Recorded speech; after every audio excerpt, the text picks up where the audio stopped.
Hi y'all. Just wanted to come on and make a video because it's something I saw online and that kind of disturbed me, but also shouldn't disturb me because I knew this stuff was all kind of falling and coming down. Basically, what I wanted to talk about today was, as I had said in previous videos, that I was following the Bible, especially Revelations, when it came to timelines within our ascension timeline.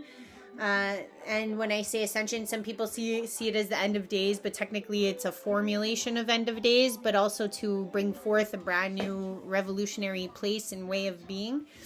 So I wanted to talk about the 144,000. I also wanted to talk about my thoughts on that because during this time with this evolution, this 144,000 is, I guess, going to be very important in terms of bringing and raising the vibration of this place. And also maybe perhaps I always wondered if this 144,000 was like a genetic affiliation with God. If maybe it's like 12 tribes like they had described in Revelations, like the house of Asher, the house of Tibble, etc., etc., etc. But like, let's not take it literally. Maybe it was literal and those were the original splicings, but they've branched out all over the world, obviously, by now. Maybe 12,000 per continent, 12 times 12. For all we know, it could be 12 different races of aliens with 12,000 of their own genetic babies out here on the playing field to have skin in the game. I'm not exactly sure, but there's something interesting about this 144,000, what they're going to bring to the raising of the energetic field. So I think it's very important to touch upon that, especially given how this last marker was so evidently exact. So the one I wanted to talk about was that recently in last week I read that the Euphrates River has now dried up. The Euphrates River was probably one of the only markers that was mentioned other than Babylon within Revelations that is still exists today. And with it drying up, there's going to be huge changes. There's going to be cataclysmic outpourings from what happens here.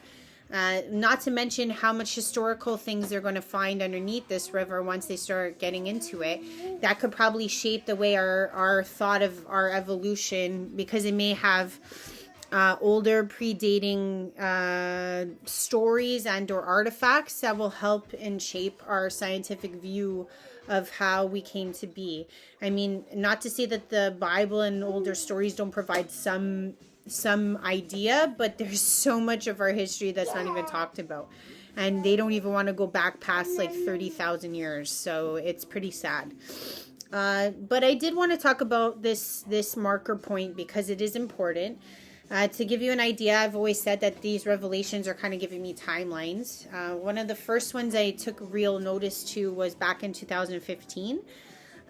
Back when I was trying to pretend I wasn't who I am, and I was out partying and doing everything and drinking my face off just to pretend. I came out of an after hours at I think it was 5-6 o'clock in the morning. I was with a friend of mine, and this tall 6'4" looking native guy turns to me and says I'm the fourth horseman. Most messengers always had to tell me who they were or what character they were playing in the story, even though everyone around us would not really partake or pay attention to what he was saying, and that he would just turn around and just continue on his life. But it's to say hey, I'm here, so this is where we are. So that's 2015. After these horsemen arrive, supposedly there's supposed to be these two beasts. We could look at history. We could look at, there's beasts all over the world. We know this. Maybe the major players, if you look at North America, what we're seeing, you could say maybe Trump was the first beast because he shook things up and he caused chaos, and that's basically what beasts are supposed to do. They're double-edged swords too, in a sense. because like they'll cause a lot of chaos and yet good things will come of it. And that was around 2018, 2020. And then if you look at what Putin's got going on, he could have been the second beast. But I mean, like I said, there's a lot of evildoers on this planet. And if I spend more time paying attention to the beasts and how they're outlined, maybe the second one will make more sense. But for now, I've got Putin in that category. But back to verse 16 about the Euphrates drying up. This happens November 2022. And right before this 16th passage, there's this talk about, like, to kind of give you, like, timeline references also. It goes by angel, by angel, by angel. The sixth angel is the Euphrates. But, like, for example, the third angel was the scorch of the sun. And I feel like that kind of happened this summer because Africa witnessed one of the largest droughts it's ever had, or at least in history to our knowledge. We had horrendous forest fires all along the west coast of North America.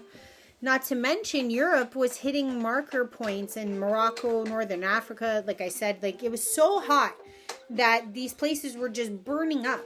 So it's like to think that the third angel, the scorch of the sun, could not be reflective of what's happening in our everyday life within our world and shaping us.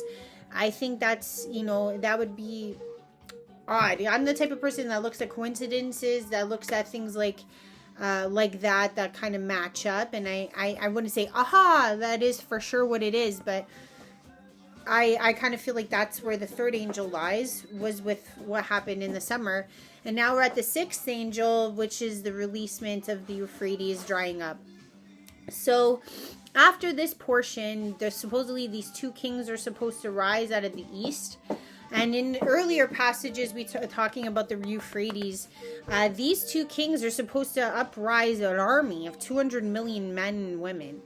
So that gives us another idea, because it's like when this story was being written, it was supposed to be of some off in the distant future. And it really was, because I don't think there was 200 million people when it was written. So you have to understand that sometimes these things, like maybe they're saying 200 million. It wasn't plausible back then, but it sure is plausible now. And if I were to put two countries, it could be any Arabic nation and or China, or it could even still be Russia and China uniting these two kings of the East. But again, we got to pay attention to what's going on and see which ones are actually trying to arise and, go to war in a sense. The other line that was pretty interesting after that was the foul spirits that are supposed to contact all kings of the earth. And I feel like maybe kings is not a literal word we should look for, but think of king heads. Think of rich people that control the world. And if you saw what's going on with Twitter and, there's a lot of things going on for these rich people right now, because the world's kind of in a little bit of a twist. They're still making money. The rest of us are going poor. They're just rising prices, and they're seeing where they fall in line with the light and the dark. Because right now, like, these people are just cashing in off of COVID's back. Not to mention pharmaceutical heads, etc. So these foul spirits that are supposed to assemble in front of these kings, maybe this is the chance for these really rich people or people of power to make these decisions as to how they're going to live out the rest of their existence before this ascension period comes, because they have to make a choice. They have to decide if they're going to stay stuck to this linear thinking that money is everything and money is God, or maybe they're going to start to do things with their prosperity and push forward for a better world. So I think that's what those foul spirits are here to do with those kings, because they have to show them who they are. And they're big players, and they got to know who they are and which side they're on. So I think that's it. The last line in that was that all of this is going to come like a thief in the night. So I imagine stealthy and quietly. As we saw, the last 3 months of turmoil and those energies were nuts. Like, at least for me. Like, I've shed everything, identity-wise, ego-wise. And I feel like a lot of people around me are kind of going through this major change. Either, for the good, for the bad. But it's a change. It's a huge change. They're pivoting. Everyone's like pivoting, going this way, going that way. If it's not with work, it's with life, their kids, with their relationships. Everybody's pivoting. So I feel like this is an interesting time in our society. It's an interesting time. Things are bubbling up. And I feel like this thief in the night analogy, saying that it would be stealthy and quiet, sometimes there's a calm before the storm. And I feel like this storm is coming. And it doesn't mean that it's a bad storm. It means it's a very influential, necessary storm. And if this rising of 200 million is to happen, that will give us another marker as to where our world is headed. So I just wanted to point this out, that this actually did happen, that Euphrates has dried up. And it was, I'm not saying it's a prophecy. Like, please look at the Bible. You okay, honey? Just one more second. I'm almost done. The Bible is a tool to help guide us. Not to take it literal, but to kind of give us some candid ideas to what's happening in this time. So please take, whatever you want with a grain of salt. Okay, I'm almost done. And that's all I wanted to say, guys. I just want you guys to keep your eyes open, see what's going on around you. And if you have any input of what you think is going on, by all means, I'd love to hear it. Because I just go by what I've been given for most of my life, and I work with what I can do. And I hope that helps everyone. Peace.